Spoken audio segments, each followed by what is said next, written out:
Hay un anuncio de coche que probablemente has visto 1000 veces. El coche frena solo antes de un impacto. El coche detecta que te sales del carril y te devuelve a él. El coche ve lo que tú no ves. El coche te protege. Y en el fondo del anuncio, en letra pequeña que nadie lee, hay una frase que lo cambia todo. Los sistemas de asistencia son ayudas y no sustituyen la atención del conductor. Esa frase pequeña es el tema de este vídeo, porque la pregunta real no es si los coches modernos son más seguros que los de hace 20 años. Lo son. Los datos son contundentes y no tienen discusión. La pregunta real es otra: ¿son tan seguros como los fabricantes quieren que creas? ¿Es la seguridad que percibes cuando subes a un coche nuevo la misma seguridad que existe realmente? ¿O hay una brecha entre lo que el marketing te muestra y lo que la física, la ingeniería y los datos de accidentes reales confirman? La respuesta es que hay una brecha, y es más grande de lo que la mayoría de conductores imagina. En 2026, el coche medio europeo tiene entre 6 y 12 airbags, sistema de frenada automática de emergencia, detector de cambio de carril involuntario, monitor de ángulo muerto, control de crucero adaptativo, detector de fatiga del conductor, reconocimiento de señales de velocidad y, en los modelos más avanzados, capacidad de conducción semiautónoma en autovía. Es la mayor acumulación de tecnología de seguridad en la historia del automóvil. Y aún así, en 2024, murieron en las carreteras europeas más de 20.000 personas.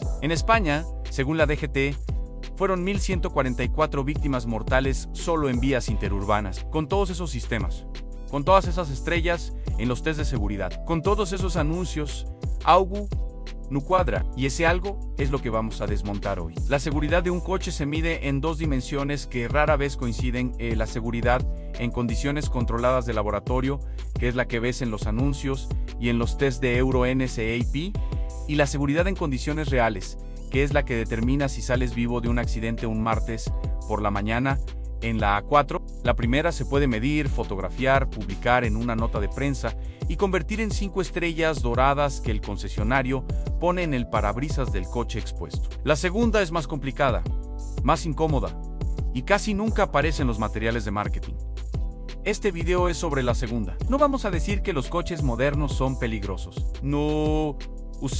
Vamos a decir algo más preciso y más útil: que la seguridad que percibes y la seguridad que tienes son cosas distintas. Que algunos sistemas que crees que te protegen tienen limitaciones críticas que nadie te explicó cuando firmaste el contrato. Y que entender esa diferencia puede cambiar cómo conduces, cómo compras y cómo confías en la tecnología que tienes delante. Empezamos por el principio, por el test que todo el mundo conoce y casi nadie entiende bien. Euro NCAP existe desde 1997. Es el programa europeo de evaluación de nuevos automóviles y es la referencia de seguridad más influyente del mercado. Cuando un coche saca 5 estrellas en Euro NCAP, el fabricante lo pone en todos los anuncios, en la web, en el folleto del concesionario y en el argumento de venta de cualquier comercial que se precie. Lo que Euro NCAP mide es real y riguroso. Naji Lujiscucci. El problema no es lo que mide, el problema es lo que no mide, lo que no puede medir y lo que el comprador medio entiende. Cuando ves a 5 estrellas, un test de Euro NCAP tiene condiciones muy específicas. El impacto frontal se hace a 64 km/h contra una barrera deformable que representa el frontal de otro vehículo. El impacto lateral se hace con un carro que impacta a 50 km/h en la zona del conductor. El impacto de poste se hace a 29 km/h. Los maniquís tienen sensores. Las condiciones son las mismas en todos los test. La repetibilidad es perfecta. La carretera no tiene condiciones específicas. El impacto en la carretera puede ser a 120 km/h contra un árbol, a 90 contra el lateral de un camión, a 40 contra un ciclista o a 0,1 contra un peatón que sale entre dos coches aparcados. La carretera no es repetible. La carretera no es controlada. Y el coche de 5 estrellas que compraste se va a enfrentar a la carretera, no al laboratorio de Euro NCAP. Esto no invalida los test. Los coches que sacan 5 estrellas son objetivamente más seguros que los que sacan 2 en las mismas condiciones. Pero la estrella no es una garantía, es una comparación relativa entre coches en condiciones específicas. Y esa diferencia importa mucho cuando tomas una decisión de compra basándote en ella. El airbag es el símbolo de la seguridad pasiva moderna. Cuando alguien dice que un coche es seguro, casi siempre menciona los airbags. ¿Cuántos tiene y dónde están? El coche tiene 8 airbags, dice el anuncio, como si el número fuera en sí mismo una garantía de supervivencia. No lo es. Un airbag es un dispositivo pirotécnico que se infla en entre 20 y 30 milisegundos cuando los sensores de impacto detectan una desaceleración brusca por encima de un umbral determinado. En ese tiempo, que es aproximadamente la 10ª parte del tiempo que tarda el ojo humano en parpadear la bolsa, pasa de estar completamente plegada dentro del volante del salpicadero o del lateral del asiento a estar completamente inflada entre tu cabeza y la superficie que va a impactarte. La física de ese proceso es extraordinaria. La ingeniería detrás de ella también, pero el airbag tiene condiciones de funcionamiento, limitaciones reales y circunstancias en las que no solo no ayuda, sino que causa daño. Y esas condiciones rara vez aparecen en el folleto del concesionario. La primera condición es la posición del ocupante. El airbag está diseñado para un ocupante adulto sentado correctamente con el respaldo en posición vertical o casi vertical con el cinturón, abrochado a una distancia mínima de entre 25 y 30 centímetros del volante o del panel del salpicadero. Si el conductor está reclinado, si va inclinado hacia adelante, si no lleva el cinturón o si está fuera de posición en el momento del impacto, el airbag puede no protegerle correctamente o puede lesionarle directamente. La segunda condición es la velocidad y el ángulo del impacto. Los airbags frontales están calibrados para impactos frontales o casi frontales dentro de un rango angular determinado, generalmente entre 30 grados hacia cada lado del eje longitudinal del vehículo. Un impacto a 45 grados puede no activar el airbag frontal, aunque la energía del impacto sea suficiente para causar lesiones graves. Un impacto trasero no activa los airbags frontales, aunque el pasajero salga despedido hacia adelante por la inercia. La tercera condición es la temperatura y el historial del componente. Los airbags tienen una vida útil. La mayoría de fabricantes la establece entre 10 y 15 años o entre 150.000 y 200.000 kilómetros. Lo que llegue primero. Un airbag en un coche de 12 años que no ha sido revisado puede no desplegarse cuando más se necesita. Puede desplegarse de forma parcial o puede desplegarse espontáneamente sin impacto, que es un escenario que ha causado accidentes graves documentados. El escándalo Takata es el ejemplo más conocido y más grave de lo que ocurre cuando los airbags fallan de forma sistemática. Takata fue el mayor proveedor mundial de airbags durante décadas. Entre 2002 y 2015, fabricó infladores con un defecto que hacía que el propelente se degradara con la humedad y la temperatura, causando que el inflador se fragmentara durante el despliegue y lanzara esquirlas metálicas al habitáculo a velocidades letales. El resultado fue el mayor error recall de la historia de la industria del automóvil. Más de 100 millones de vehículos afectados en todo el mundo, de 24 marcas distintas, incluyendo Toyota, Honda, BMW, Ford, Jeep, Volkswagen, Chrysler y otras. Al menos 16 muertes confirmadas directamente atribuibles al fallo y más de 200 lesiones graves documentadas. NESPA. Miles de vehículos fueron llamados a revisión con años de retraso y con tasas de respuesta de propietarios que en algunos modelos no superaron el 60%. Lo que el escándalo Takata reveló no fue solo un fallo de fabricación, reveló algo más estructural, que los airbags son componentes que fallan, que sus fallos pueden ser sistémicos, que la industria tarda años en reconocerlos, que los reguladores tardan más en actuar y que el propietario medio no tiene ninguna forma de saber si el componente de seguridad más importante de su coche está en condiciones de funcionar correctamente. La frenada automática de emergencia, a menos conocida por sus siglas AEB, del inglés Autonomous Emergency Braking, es probablemente el sistema de asistencia a la conducción más efectivo de los últimos 20 años en términos de reducción real de accidentes. Los datos son sólidos en estudios del IHS en Estados Unidos y del ETSC en Europa. Coinciden en que la presencia de AEB en un vehículo reduce entre un 20 y un 40% la probabilidad de colisión trasera y entre un 30 y un 50% las lesiones en colisiones a baja velocidad. Esos son números reales significativos que salvan vidas. Ninguém o discute. Lo que los estudios también muestran y que aparece en letra mucho más pequeña. Es que el AEB tiene condiciones de funcionamiento que el conductor medio desconoce y que los fabricantes no comunican con la misma claridad con la que anuncian las cifras de reducción de accidentes. El AEB funciona principalmente mediante cámaras y radar. Las cámaras tienen limitaciones en condiciones de baja visibilidad, lluvia intensa, niebla densa, luz solar directa de frente o simplemente un parabrisas sucio. El radar funciona mejor en esas condiciones, pero tiene sus propias limitaciones. Puede tener dificultades para distinguir entre un objeto estático relevante, como un coche parado en el carril, y un objeto estático irrelevante, como una señal de tráfico al borde de la carretera. Algunos sistemas de AEB desactivan la función de frenada automática a velocidades superiores a 70 u 80 km por hora, precisamente porque esas velocidades, la física del frenado hace que la detención completa antes del impacto sea imposible y el sistema pasa a modo de mitigación de daños en lugar de prevención total. Hay un concepto que los ingenieros de seguridad activa conocen bien y que casi ningún conductor ha escuchado. Nunca a la sobreconfianza inducida por la tecnología. Cuando un conductor sabe que su coche tiene AEB, su umbral de atención ante situaciones de riesgo tiende a bajar.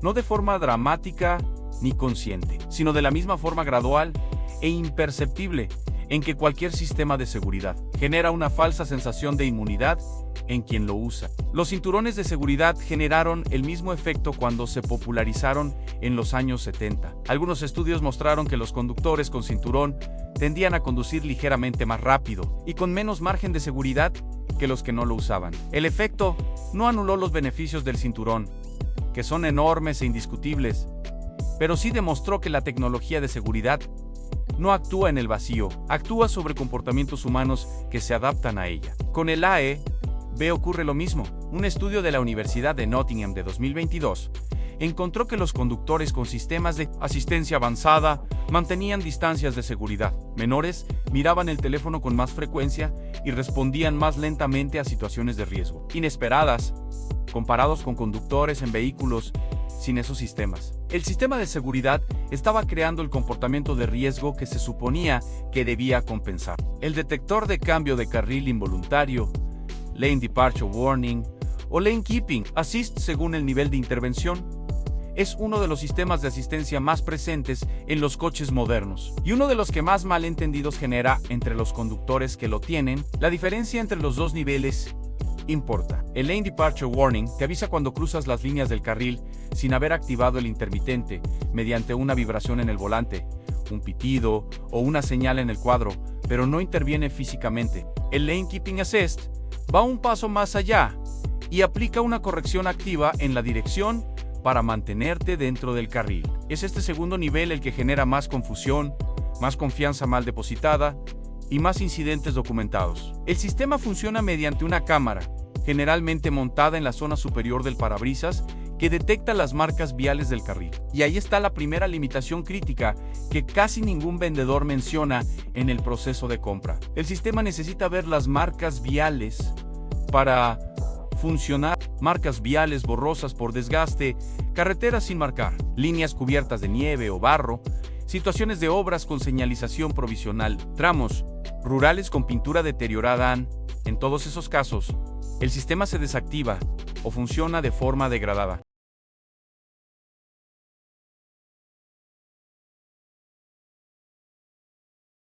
Que está cambiando la forma en que conducimos a los sistemas de asistencia al conductor, el mantenimiento de carril, el control de crucero adaptativo, el detector de ángulo muerto, suenan a ciencia ficción hecha realidad, y en muchos casos funcionan increíblemente bien. Pero, ¿son tan infalibles como nos hacen creer? ¿Qué pasa cuando la tecnología se encuentra con el mundo real, con sus imperfecciones, sus imprevistos y sus conductores humanos? Vamos a desmontar algunos mitos y a ver la letra pequeña de la seguridad en el coche del siglo XXI. Empecemos por el asistente de mantenimiento de carril o Lane Keeping Assist. Su trabajo es simple en una cámara.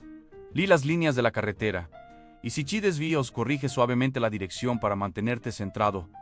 Genial, ¿verdad? Sí, siempre que las líneas sean perfectas. Pero todos conocemos las carreteras españolas. Hay tramos donde las marcas viales están desgastadas, borradas por el sol y el tiempo, o directamente no existen. En esas condiciones, el sistema simplemente se rinde, pero el verdadero peligro es más sutil. Imagina una zona de obras con conos y líneas provisionales, o una curva donde aún se ven las marcas antiguas junto a las nuevas. El sistema puede confundirse y tratar de seguir un carril que te lleva directo a los conos, o en la dirección equivocada. No es una teoría, es un fallo documentado en múltiples informes de accidentes. Y luego está el efecto psicológico. Cuando el coche te corrige constantemente, algunos conductores empiezan a confiar demasiado. Piensan: el coche me mantiene en el carril, así que puedo relajarme. Es una lógica peligrosa que funciona, hasta el día que el sistema no puede ver las líneas. Un estudio europeo de 2023 reveló algo preocupante. Los accidentes por salida de vía en conductores habituados a este sistema tendían a ser más graves. ¿Por qué? Porque cuando el sistema fallaba, su tiempo de reacción era mucho más lento. Habían delegado su atención al coche, y cuando el coche falló, ya era tarde. Hablemos ahora del control de crucero adaptativo. El famoso AC es el sistema que ha revolucionado los viajes largos por autovía. Fijas una velocidad y el coche la mantiene, frenando y acelerando para guardar la distancia con el de delante. Funciona tan bien que muchos conductores ya no saben vivir sin él.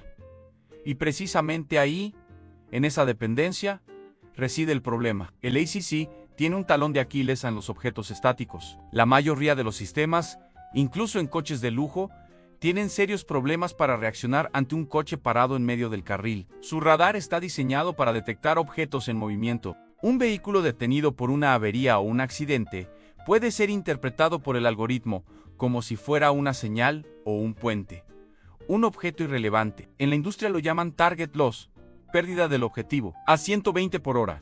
Perder el objetivo de un coche parado delante es el escenario que más muertes ha causado en accidentes relacionados con fallos de estos sistemas en Estados Unidos. Tesla, con su autopilot, es el caso más estudiado, simplemente porque tiene más kilómetros registrados que nadie. Entre 2016 y 2024, la Agencia de Seguridad Vial de Jianghu investigó decenas de accidentes mortales con el autopilot activo. En muchos de ellos, el coche impactó a toda velocidad contra camiones de bomberos o coches de policía parados, con las luces de emergencia puestas, sin que el sistema hiciera nada por frenar o esquivarlos. Esto no significa que los Teslas sean peligrosos, significa que ningún sistema actual, de ninguna marca, puede reemplazar tu atención. Y la forma en que se anuncian estas tecnologías crea una falsa sensación de seguridad que los propios sistemas no pueden garantizar. La Unión Europea, consciente de esto, ha hecho obligatorios en coches nuevos sistemas como el asistente inteligente de velocidad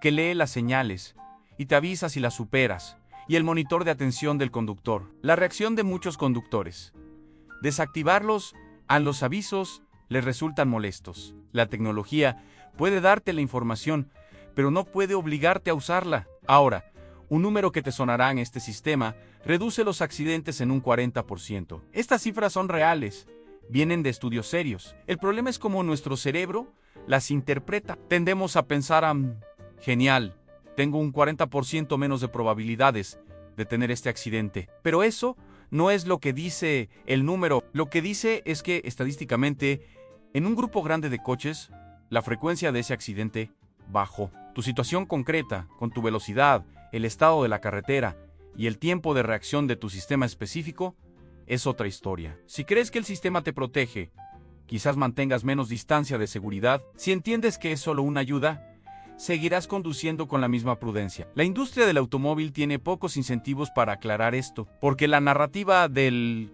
coche que te protege vende mucho más que la del coche que te ayuda a protegerte. Vamos con el detector de ángulo muerto. OBSM es uno de los sistemas más útiles. Un sensor detecta si hay un vehículo en esa zona ciega y te avisa con una luz en el retrovisor si vas a cambiar de carril. Reduce las colisiones en cambios de carril en un 14%, lo que son miles de accidentes menos al año. Pero tiene una limitación clave. Está optimizado para detectar coches que se mueven a una velocidad similar a la tuya. ¿Y un ciclista en ciudad? Un patinete eléctrico. Los sistemas de primera y segunda generación, los más comunes, los detectan bastante mal. Los nuevos sistemas con cámaras son mucho mejores. Pero la edad media del parque automovilístico en España es de más de 12 años. La mayoría de los coches en nuestras carreteras no tienen la última tecnología, o directamente, no tienen ninguna. Y esta convivencia es un riesgo en sí misma. Un conductor en un coche nuevo con todos los sistemas activados, que confía en su frenada de emergencia. Asume que el coche de delante también frenará de forma predecible. Pero ese coche de delante puede tener 15 años y frenar en seco sin ningún aviso. La seguridad de un sistema no existe en el vacío. Depende de todo el tráfico que te rodea, un ecosistema donde convive la tecnología más puntera con la de hace 2 décadas. Otro sistema reciente es el de monitorización del conductor o de ME-SANUN. Cámara te vigila la cara, la mirada, los párpados. Si detecta que te duermes o te distraes, te avisa. Puede incluso reducir la velocidad. Salvavidas, sin duda, pero esa cámara está recopilando tus datos biométricos. En un coche conectado, esos datos pueden ser almacenados, enviados al fabricante y compartidos con terceros. ¿Leíste la letra pequeña del contrato de servicios conectados cuando compraste el coche? Probablemente no. Y en esa letra pequeña, a menudo autorizas la recopilación de todos estos datos. No es conspiración, está en los contratos. Finalmente, hablemos de los recalls, las llamadas a revisión. En 2024, solo en ENU, se llamaron a revisión más de 30 millones de coches por defectos de seguridad. No son una anomalía, son parte del negocio. El problema es que la notificación se envía al primer propietario. Si el coche se ha vendido de segunda mano, el dueño actual puede no enterarse nunca de que su vehículo tiene un defecto crítico sin reparar. En España se estima que hasta un 40% de los coches afectados por un recall nunca pasan por el taller. Y con la tecnología de seguridad activa, surge un nuevo tipo de fallo, el fallo de software. Un componente mecánico se desgasta y suele dar señales. Un software puede funcionar perfectamente durante años y fallar de forma catastrófica, en una situación muy específica que los programadores nunca previeron. Entonces, ¿qué hacemos? ¿Volvemos a los coches sin ninguna ayuda? No, por supuesto que no. Estos sistemas salvan vidas cada día. La clave es entenderlos por lo que son asistentes, no pilotos automáticos. Son una red de seguridad, pero el conductor sigue siendo la atención. El juicio y la responsabilidad final siempre deben estar al volante. Conduce de forma segura, conoce tu coche y sus limitaciones, y no dejes que la tecnología te haga bajar la guardia. La verdadera revolución está ocurriendo bajo el capó, o mejor dicho, dentro de los circuitos del coche. Bienvenidos a un viaje al futuro de la seguridad automotriz, un futuro dominado por el software. Hace años, la seguridad en un coche era puramente mecánica, un chasis más fuerte, frenos más potentes, pero hoy, tu coche es prácticamente un superordenador sobre ruedas. Y este ordenador no está ahí solo para poner tu música favorita. Su misión principal es mantenerte a salvo. Pensemos en el sistema de frenos antibloqueo, o famoso ABS. Cuando pisas el freno a fondo en una emergencia, el ABS no deja que las ruedas se bloqueen.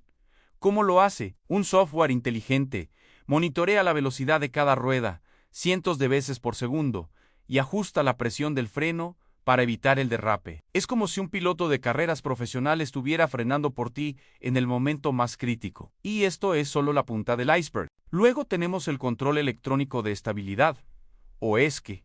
Este sistema es un verdadero ángel de la guarda. Si el coche empieza a patinar en una curva, por ejemplo, porque entraste demasiado rápido o el suelo estaba resbaladizo, el ESC lo detecta al instante. Icky Hayes aplica los frenos de forma selectiva en ruedas individuales y hasta puede reducir la potencia del motor para que recuperes el control. El software analiza tu dirección, la trayectoria real del coche y actúa en milisegundos para corregir el rumbo. Es pura magia computacional. Pero la cosa se pone aún más interesante con los sistemas avanzados de asistencia al conductor. Conocidos como ADAS, aquí es donde el software realmente brilla.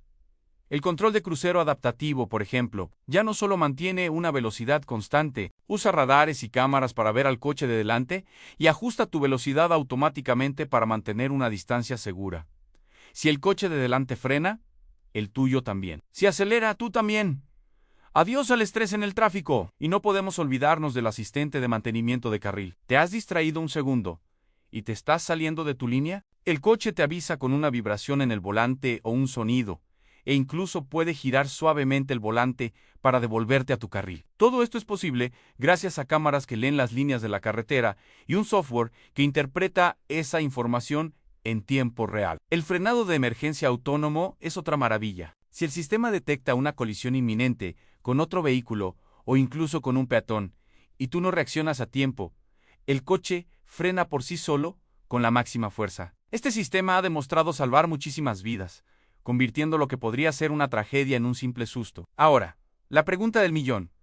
¿Cómo funciona todo esto? Pues, es una sinfonía de sensores, cámaras, radares, sensores ultrasónicos, a veces hasta lidar, que es como un radar pero con láser. Todos estos sensores son los ojos y oídos del coche. Recopilan una cantidad masiva de datos sobre el entorno, dónde están otros coches, si hay peatones, cómo son las líneas de la carretera, las señales de tráfico, pero los datos por sí solos no son nada. Aquí es donde entra en juego el cerebro de la operación a la unidad de control electrónico, o ACU, y el software que corre en ella. Este software utiliza algoritmos de inteligencia artificial y aprendizaje automático para procesar toda esa información, entender qué está pasando y tomar decisiones en fracciones de segundo. Es un proceso increíblemente complejo. Piensa que tiene que diferenciar entre una bolsa de plástico volando y un niño corriendo hacia la calle. ¿Y esto?